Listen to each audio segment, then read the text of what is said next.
এই যে দেখেন না বৃষ্টি বন্ধ ছিল, তা একজন আলেমে দিন বৃষ্টির নামাজ পড়ছে না?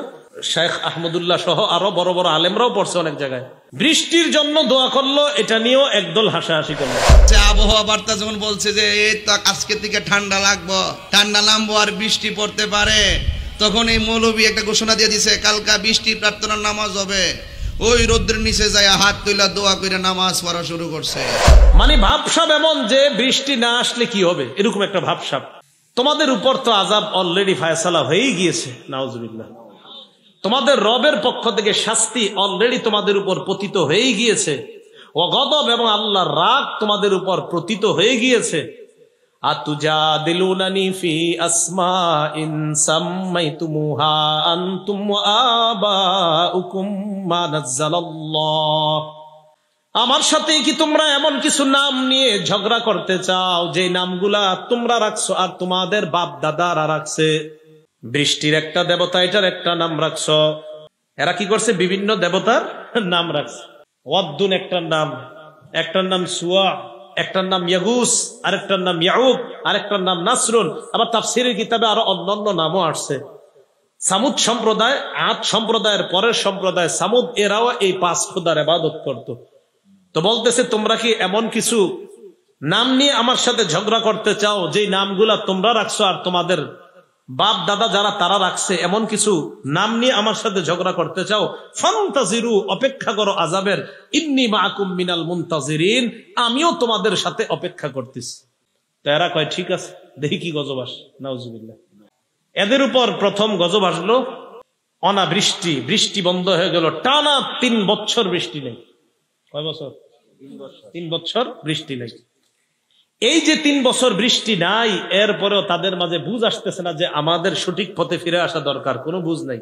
বৃষ্টি বন্ধ হওয়ার পর এই যে দেখেন না বৃষ্টি বন্ধ ছিল, তা একজন আলেমে দিন বৃষ্টির নামাজ পড়ছে না? শেখ আহমদুল্লাহ সহ আরো বড় বড় আলেমরাও পড়ছে অনেক জায়গায়। বৃষ্টির জন্য দোয়া করলো, এটা নিয়েও একদল হাসাহাসি করলো। মানে ভাবসাব এমন যে বৃষ্টি না আসলে কি হবে, এরকম একটা ভাবসাব। তো মনে রাখতে হবে বৃষ্টি আল্লাহর গজব। আল্লাহ যখন গজব হিসাবে বৃষ্টি না দেয়, আর কিছু মানুষ ভাবসাব ধরে আর বুঝায়, আরে থুর এগুলা কি আন্দাজি, হুজুররা বৃষ্টির জন্য দোয়া করে আর এটার জন্য হাসাহাসি করে, তো বুঝতে হবে যারা হাসাহাসি করে তারা ওই জাতীয় মানুষদের মতো যারা 3 বছর বৃষ্টি না পেয়েও গজবের অপেক্ষা করছিল, এরাও গজবের অপেক্ষা করে। এজন্য যারা গজবের অপেক্ষায় আছে এদের থেকে আমাদের দূরত্ব বজায় রাখা দরকার। তো বৃষ্টির নামাজ পড়ে হাসে, আল্লাহ আমাদেরকে হেফাজত করে। তো বলছিলাম আদ সম্প্রদায় এরা কয় আল্লাহ কি গজব দিব, দিতে কয় বছর বৃষ্টি হয় না?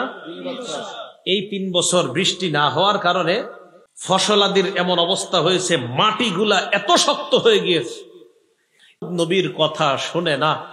আল্লাহ পাক রব্বুল আলামিন এক পর্যায়ে তাদের উপর 7 রাত এবং 8 দিনের একটা গজব দিলেন।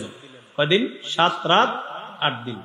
সূরাতুল হাক্কার মধ্যে 6 নম্বর আয়াত থেকে আল্লাহ আলোচনা করেন, সাখখারাহা আলাইহিম 7 লায়ালি ওয়া 8 আইয়াম হুসুমান ফাতারাল কওমা ফিহা সারআ। আল্লাহ তাদের উপর প্রচন্ড বেগে ঝঞ্ঝা বায়ু বাতাস আল্লাহ তাদেরকে 7 রাত 8 দিন পর্যন্ত দিলেন। এই গজবে তাদেরকে আল্লাহ পাক রব্বুল আলামিন ধ্বংস করে দিলেন। মানুষগুলা ধ্বংস হয়ে এত বড় বড়, দেখতে শক্তিতেও ছিল বড়, দৈহিক ভাবেও বড় ছিল, সবগুলা বিভিন্ন জায়গায় পড়ে রয়েছে। তাহলে বলেন তো, এত বড় বড় জাতি যাদের অনেক শক্তি ছিল তাদেরকে ধ্বংস করে দিয়েছেন কে? আল্লাহ। এখন আল্লাহ গজব দিতে পারেন? অতএব সমস্ত বিষয়ে একমাত্র ক্ষমতার মালিক কাকে মানা?